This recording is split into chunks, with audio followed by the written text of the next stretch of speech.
Burma is a country located to the southwest of China, 675,000 square kilometres in size and over the double the size of Britain, with a lesser population.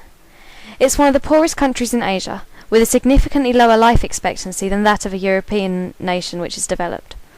Even aside from these struggles, for its citizens, life is rigorously censored and controlled, with little freedom of speech, primarily down to the military government known as the junta, which rules in the country. As such, responsibility for the common breaches of basic human rights lies with the generals and their armies. There are 2,200 political prisoners currently held behind bars. Arrests are frequent and possible without a warrant. Prisoners' rights are considerably below what is considered to be basic or humane. Many face unfair trials and are subjected to torture and interrogation. Also, laws have been introduced over the years to restrict even peaceful campaigns of protest, entirely limiting political freedom. In its recent history, Burma has had strong political tension. A mass uprising in 1988 was almost immediately crushed after the Burmese military seized control in a coup. Thousands were arrested, including pro-democracy activists. After this, the junta renamed the country Myanmar. A similarly staged run of anti-government protests took place in 2007, but was again suppressed in a violent military crackdown. The junta have also rejected the result of a general election in 1990, which was won by Aung San Suu Kyi, leader of the National League for Democracy. Upon winning with a landslide victory, she was placed under house arrest. The date of the first general election in Burma for 20 years was set for the 7th of November.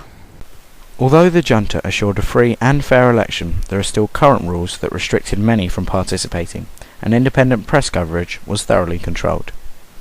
Amnesty International was looking to protect the human rights of the Burmese people during the election and now keep them in the long term, calling for the Burmese government to guarantee the three freedoms of expression, association and peaceful assembly. This would include all being able to campaign for a boycott of elections, to print campaign material without censorship, to report openly on elections, to speak freely and without punishment to the media, and to join political parties and hold meetings and demonstrations. Amnesty International is also calling for the immediate release of any political prisoner arrested for peaceful activism, for the neighbouring countries of Burma, as well as the international community, to join Amnesty's call for the three freedoms to be respected, and for policing throughout the election, and particularly of any demonstrations that may take place.